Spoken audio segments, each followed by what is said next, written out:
कैसे हैं आप सब? उम्मीद करते हैं आप सब बढ़िया होंगे। तो आज की क्लास में है क्वेश्चन नंबर 10 एक्सरसाइज 3.3। अच्छा, ये क्वेश्चन करवाने से पहले ना मैं आपको एक छोटी सी बात बता दूं, इस क्वेश्चन से रिलेटेड एक कंसेप्ट समझा दूं थोड़ा सा। तो मैं एक नया पेज ले लेता हूं और ये है स्लाइड नंबर 16, मैं याद कर लेता हूं, ठीक है।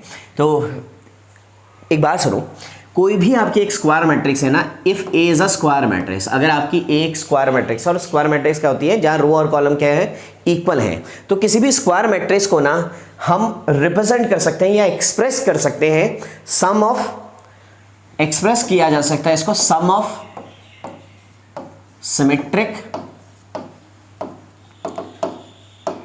एंड स्क्यू सिमेट्रिक मैट्रिक्स की फॉर्म में। अब कैसे, इस बात का मतलब कईयों को समझ नहीं आएगा, मैं समझा देता हूं। मान लीजिए आपके पास एक स्क्वायर मैट्रिक्स है। पहली कंडीशन सिर्फ ये है कि मैट्रिक्स आपकी क्या होनी चाहिए, एक स्क्वायर मैट्रिक्स होनी चाहिए। ए है तो क्या मैं इसे ऐसे लिख सकता हूं, ए 2a बाय में 2, कोई दिक्कत नहीं है, सेम ही बात है, 2 से 2 कैंसिल हो जाएगा। क्या मैं इसको ऐसे लिख सकता हूं, a प्लस a, बिल्कुल सही है, सेम बात है अभी भी। क्या मैं इसे ऐसे लिख सकता हूं, a प्लस a ट्रांसपोज किया और माइनस a ट्रांसपोज कर दिया डिवाइडेड बाई 2। आप कहेंगे बिल्कुल लिख सकते हैं सर, क्यों नहीं लिख सकते, बिल्कुल लिख सकते हैं। फिर क्या मैं इसे ऐसे लिख सकता हूँ, a plus a transpose divided by 2 plus a minus a transpose divided by 2। अब इसको और बेटर तरीके से ऐसे लिख सकता हूँ, a प्लस a ट्रांसपोज और इसको half a minus a transpose, है ना, ठीक है, ओके है, क्लियर है। अब एक बात बताओ, अभी पिछली क्लास में जो इससे लास्ट क्लास आई थी उसमें हमने समझा था कि ये और ये क्या होती है, एक सिमेट्रिक मैट्रिक्स होती है। क्या होती है, हमेशा एक सिमेट्रिक मैट्रिक्स होती है। जब किसी मैट्रिक्स को हम उसके ट्रांसपोज के साथ ऐड करते हैं तो जो रिजल्टेंट मैट्रिक्स होती है वो हमेशा क्या होती है, एक सिमेट्रिक मैट्रिक्स होती है। और ये कौन सी मैट्रिक्स होती है हमारी, स्क्यू सिमेट्रिक मैट्रिक्स। ये सिमेट्रिक मैट्रिक्स, ये स्क्यू सिमेट्रिक मैट्रिक्स। यानी कि जो ए था, एक स्क्वायर मैट्रिक्स थी, वो सम है एक सिमेट्रिक और स्क्यू सिमेट्रिक मैट्रिक्स का। मतलब एक स्क्वायर मैट्रिक्स को हम एक्सप्रेस कर सकते हैं सिमेट्रिक और स्क्यू सिमेट्रिक मैट्रिक्स की फॉर्म में। तो उम्मीद कर रहे हैं आपको समझ आ गया होगा। अब ये समझ आ गया है, स्क्रीनशॉट लेना चाहे ले सकते हैं, वीडियो को पॉज करके चाहे तो उसको लिखना चाहे तो लिख सकते हैं। आइए अब आते हैं हम अपने क्वेश्चन पे। किस पे आते हैं, क्वेश्चन पे आते हैं। अब आपको क्वेश्चन बहुत इजीली समझ आ जाएगा। क्या कह रहा है वो, कह रहा है express the following matrix as the sum of symmetric and skew symmetric matrix.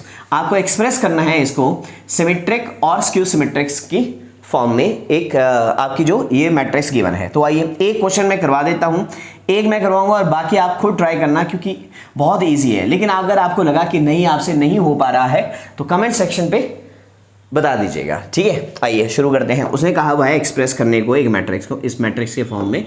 तो ए हमारे पास है 3 5 1 -1, है ना। तो हमें इसे एक्सप्रेस करना है। एक्सप्रेस करने का मतलब मुझे इसको इस तरह से लिखना है, a प्लस a का ट्रांसपोज और plus half of a minus a का ट्रांसपोज, इस फॉर्म में लिखना है। तो ये a था, मैंने सबसे पहले इसका ट्रांसपोज निकाला। ट्रांसपोज बड़ा इजी है भाई, जो रो है वो कॉलम बना दो, जो कॉलम है उसको क्या बना दो, रो बना दो, है ना। ये लिख दिया, इतना कोई मुश्किल नहीं। तो अब a इक्वल टू, इसको लिखेंगे हम हाफ, एक बार इन दोनों को ऐड कर देंगे, 3 + 3 6, 5 + 1 6, 1 + 5 6, -1 -1 माइनस का 2 प्लस इसको हाफ, a में से a ट्रांसफॉर्म माइनस कर देंगे, 3 - 3 0, 5 - 1 4, 1 - 5 -4 एंड -1 -1 माइनस का 1 -1 + 1 इक्वल टू 0।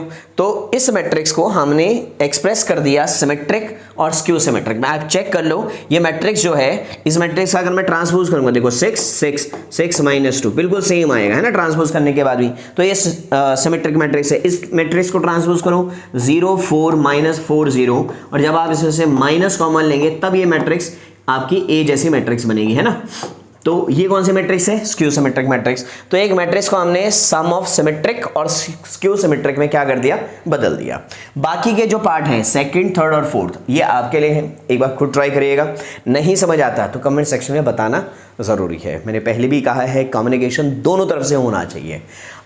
आपको तभी समझ आएगा, हम तभी सक्सेसफुल हैं जब आपको हमारा और हमें आपसे फीडबैक मिलता रहेगा कि आपको समझ आ रहा है। तो आज की क्लास में इतना ही, मिलता हूं मैं आपसे कल, तब तक के लिए नमस्कार।